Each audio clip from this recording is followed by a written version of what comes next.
Good morning, everyone. Welcome to the On Time on Target morning briefing, where we invest with fighter pilot precision on a daily basis. Today, last day of August. Again, August has been a really good month for the market. This will be seven straight, assuming today holds, this will be seven straight months of an up market. So again, things are going great. It cannot promise that continues again throughout towards the end of the year. It all depends on tax reform. But we're not going to talk about tax reform today because there's not enough out there to talk about. What we are going to talk about is the SEC, not the football SEC, but the Security and Exchange Commission, and their particular issue they have with payment for order flow, which, if you've heard this before, it's been in relation to Robinhood stock.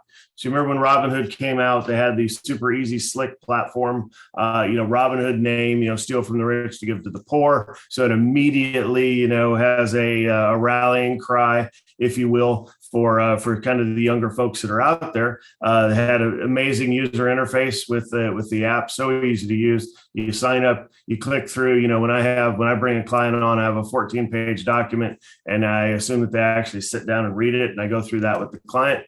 If you sign up with Robinhood, you're signing pretty much the same document, except for you're going, I agree, hit print, send, and it's all done. So I guess maybe they're much smarter than I am, but I really don't even know how that meets the compliance side of it. But that's not what we're talking about today. We're talking about the compliance side of their order flow. So as you know, Robinhood promises to be free to everybody. Well, you know that when things are free, that you're the product, right? So you're paying somewhere, but you just don't know where. And again, I went into the business largely because I was not pleased with the transparency of this business. So I wanted to keep things completely transparent, tell people exactly where they're paying.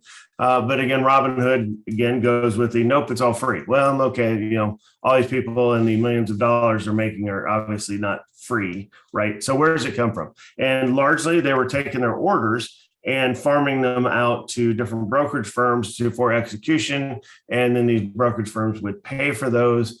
And we're going to look at that as far as our question of the day is, what is payment for order flow? We'll kind of go deeper in there. We kind of slow through what Investopedia has to say about it, because I still don't get it. I don't understand in an open market how when I place an order with Schwab or TD Ameritrade, I'm looking at the bid and ask price because I have level two information in front of me. So I hit enter, and fractions of milliseconds later, faster than my mind can compute, the order's filled at the price that I saw, either the bid or the ask, right? So I a little bit don't know how they can make so much money off of this payment for order flow thing, but I think they can, and obviously it has kind of a nasty feel to it, if you will. SEC, Gary Gensler, the chairman, obviously feels the same way. Is toying with the idea of making it outright illegal, which on the surface, I don't know what that would cause the second and third order effects because I don't know enough about it. But on the surface, that seems like a really good idea. And then folks like, brokerages like Robinhood would have to make money the old fashioned way off of people that have cash sitting in their portfolios, which again, more likely to have Schwab and TD Ameritrade, the big houses, have lots of cash sitting on their books than a Robinhood where, if you get into average ages, it's much lower, average net worth much lower. So therefore you run into not all that gargantuan amount of cash sitting on the books that's available for them to make money off of. Okay, so that's what we're going to look at for our day trading stuff today. We've been kind of on fire. I think we've had 3 day trades in a row. Yesterday was a legal class action lawsuit for the headline. We have another one of those for today, but for long, we're looking at 2 of them. Put them in the chat there, RDHL and then ZEV. RDHL is a biopharma company that's been on fire and continues to have good news. I can't really understand the news, but it's all over the page as far as good news. So that's enough to move the needle. ZEV is interesting. It is an electric vehicle company that makes electric school buses. Now, I haven't heard of this before today. They have an 11 million contract for over 100 EV buses in the US and Canada. And of course, the attractiveness of this is that it would go mainstream and we'd stop burning all this gas with buses. We could use electricity. I don't know, I'm no expert in that field, but certainly that seems like a tempting idea. If you remember, Workhorse was the company that was trying to get the Postal Service contract when the Postal Service was looking at going out and getting all of these electric vehicles. They ended up not getting that contract, but same theory applies, right? Is that if we can go electric on some of our main functions in society, we'll all be better off, planet's healthier, all of that. So anyhow, that's what I'm going to take a look at. Our short out there today is Catapult Holdings. Don't know what they do, but there's a class action lawsuit against them, and their stock is falling, and it's right in the breadbasket of what we're looking for at that down 5 to 10% with the volume to be able to trade it. So that's what we have for you today. If you want to check this out, sorry if you're catching us on replay, make sure you subscribe, hit the notifications bell. If you want to check us out live, it's $25 a month to come on into the room. And with that, let's go ahead and get started.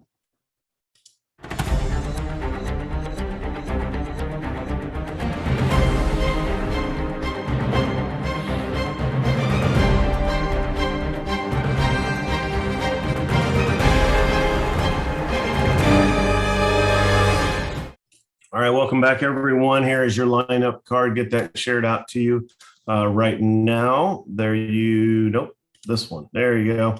All right, standard disclaimer applies. You have to do your own due diligence for acting upon anything you hear in this presentation. Full disclaimer information is available at ototnow.com.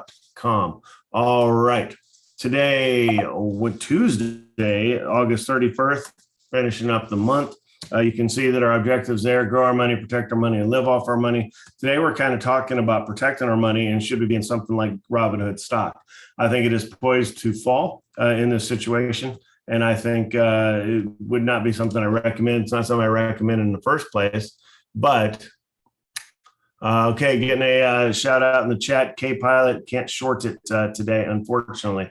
I would give Schwab a try. They have a bigger option for you to do that. All right. Again, back to our topic of the day. We'll talk about, as I talked about in the open, the duel between Robinhood and SEC. We'll also talk about pay for order flow, which is that PFOF. We'll look that up on Investopedia here real quick and kind of get into what that actually means. All right, our flow for today: long, short, open, short, long. We'll do a market review, do a headline review. You know, the futures are in the red just a little bit, though. The market's been kind of fire, so I could see a sell-off today a little bit, not like a 1%, but just kind of things coming in for the end of the month. Some window dressing. Remember, a lot of fund managers have to report at the end of every month, so a lot of times they'll kind of clean up their books prior to the last day of the month. All right, long-term investment we're going to take a look at is Hood, which is Robinhood, and then we'll get in the short-term execution for the day. All right, let's go over to TD Ameritrade and check things out. Here's how we'll be set up for the longs and shorts. Have the S&P 500 all the way to the left. We have two longs, which again is our RDHL and ZEV. A little more interested in the ZEV story here, because I think that I don't think it's widely known. So with the headlines it's getting today, maybe we'll see a bigger move up. We'll see. And then, of course, the short and KPLT, again, with the class action lawsuit against it. We'll look for an entry. Yesterday, SAVA, SAVA, we had that huge backup, and that's great. If K-Pilot would do this, go on up to 520, 530 or so, then you just have to time it right. All you're doing is now it's all timing. It's going to fall back down. You just have to time the entry. So that's, again, we did that brilliantly yesterday. We'll attempt to do so again today. Backing it up where we are for the overall market. Here's the 9-month chart, again, making new highs. Things keep going higher. All the trend lines for the past 9 months are straight up.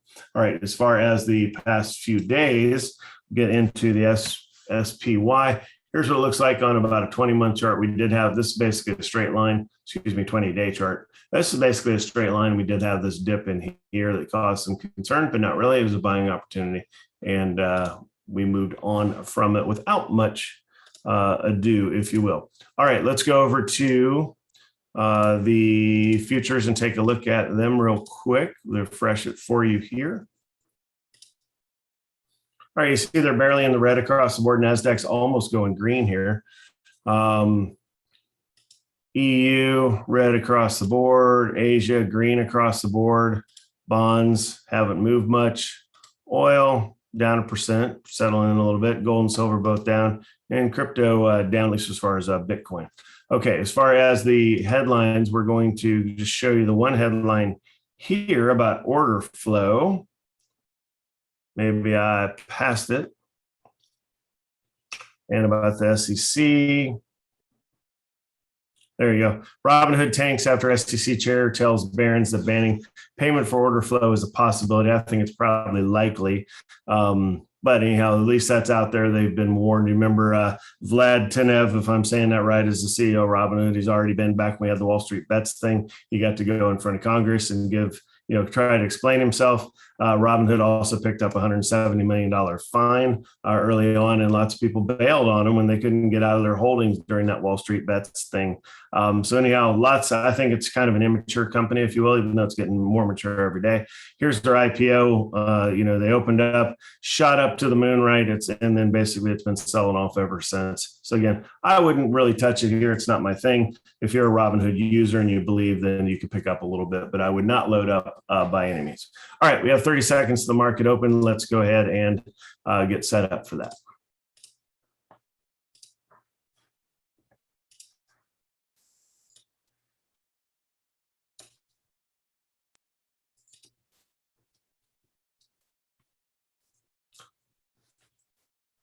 Good morning, everyone. Welcome to the On Time, On Target play of the day. Let's get the sharing straightened away. Says it's paused. All right, there's the opening bell. Let me get up on another screen, try to share it out. Okay, there's what we have for sharing it out. We just had the opening bell. You have 4 screens in front of you, S&P 500 on the left. You have Red Hill, which is over here, a biopharma firm going long. It's up 7%.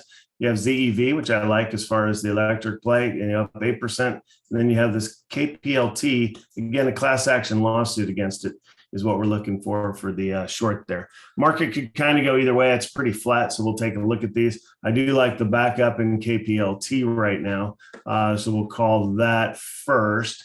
All these are going long. So KPLT, really, we're looking for a 5-cent stop, so at 494. That would put us in at 489. Boy, that's going to be kind of too tough to do unless this thing stabilizes up there. I wouldn't feel comfortable taking such a small stop. And again, you've seen this before where we didn't cover the high of the day and took a different entry point here. All right, so 493, 488. Yeah, we're just not going to get an entry on this thing.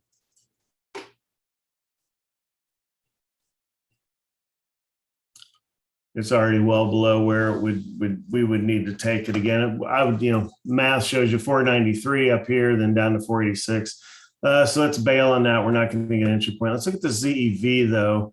I do like the fact it was up here at 960. We're looking at a 10-cent stop here. If we do it 913, we're looking at 923 to the upside going back long here.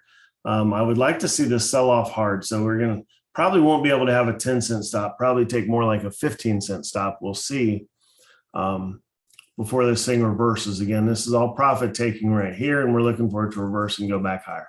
Sorry, let's take it at 915. It'll be a 12-cent stop. 915 going long if it hits. There it hits. So 915 going long, 12-cent stop, covers down to 903, which is the 2 cents below the low of the day. So again, that's right here where we took it at 915. There's the arrow so you don't get confused.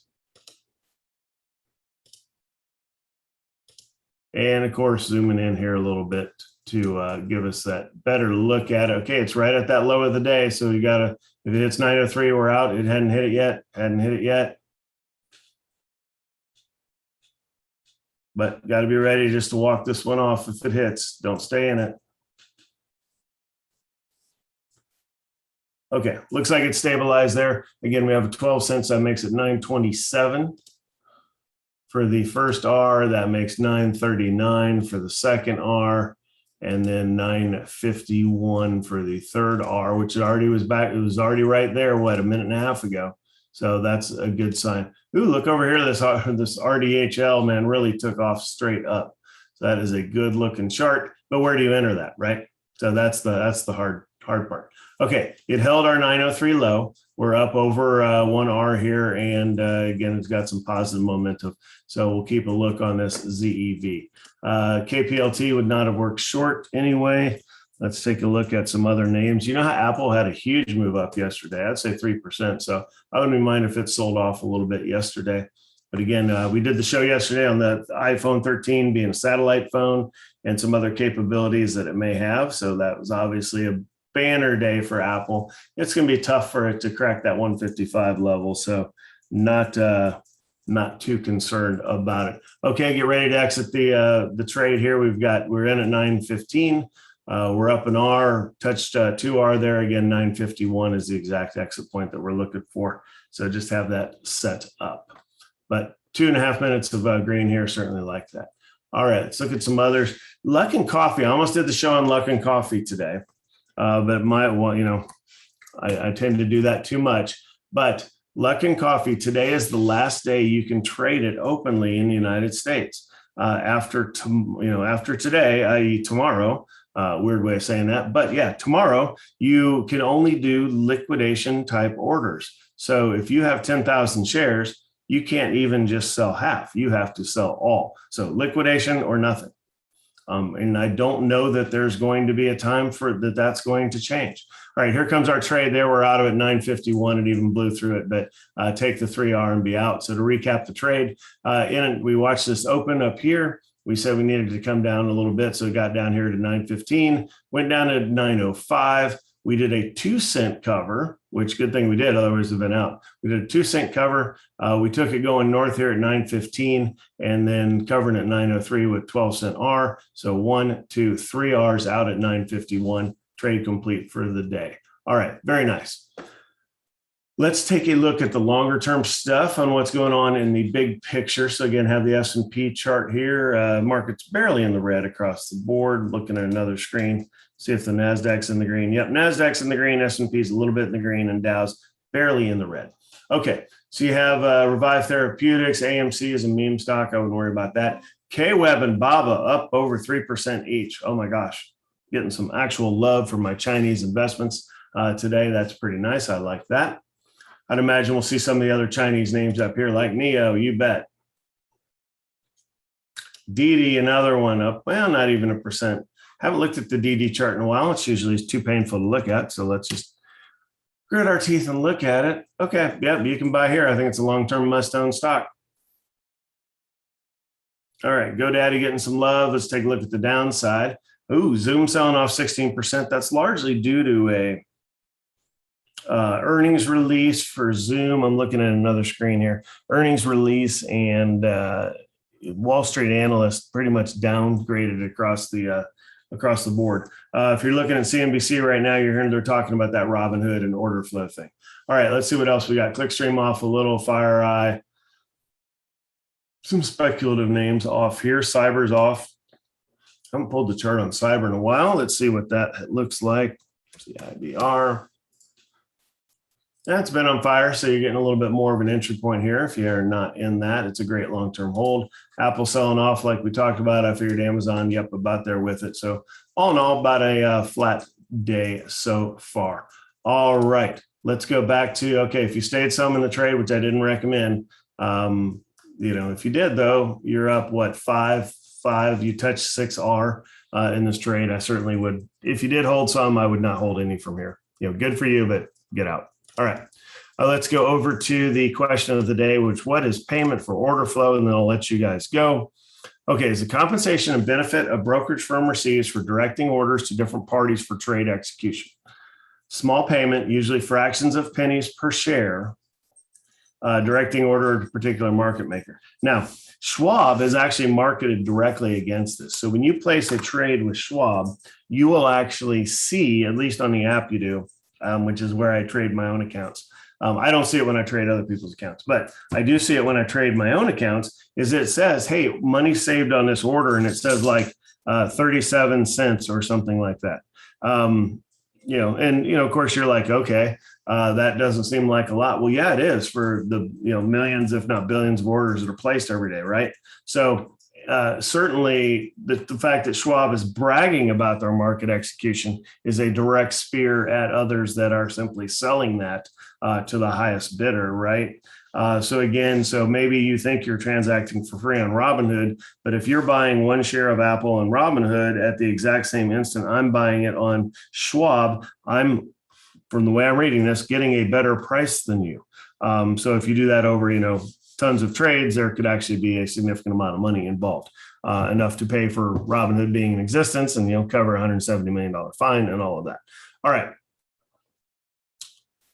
You can read through the key takeaways here. Criticized by some as creating unfair or opportunistic conditions at the expense of retail traders and investors. I think that's true.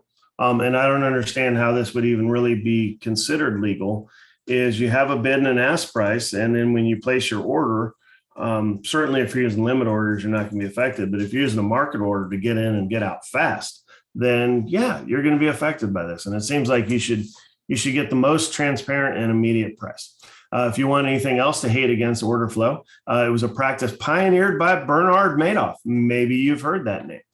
So again, if it was his idea, it's got to be bad, right? Well, probably not everything he did in life was bad, but certainly he's going down in history as one of our most famous criminals.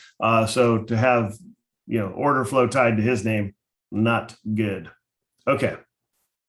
You can read through this if you want a little bit more. Again, it's just Investopedia, PFOF will get you all of this information. And I am not going to go into all of it. All right, that's all I've got for you today. Again, middling type market, but a good trade. Gosh, I'm looking back at the screen. I'll share that out since the trade's kind of still going on fire. Again, if you kept some of this, it's up 18% now. Goodness, what's that? I'm looking at 3R3. That's about a 12, 14R trade if you held it, which I didn't recommend. Take the 3 and go home. All right, that's all I've got for you today. Hope you guys have a good one. We'll see you tomorrow. Bye.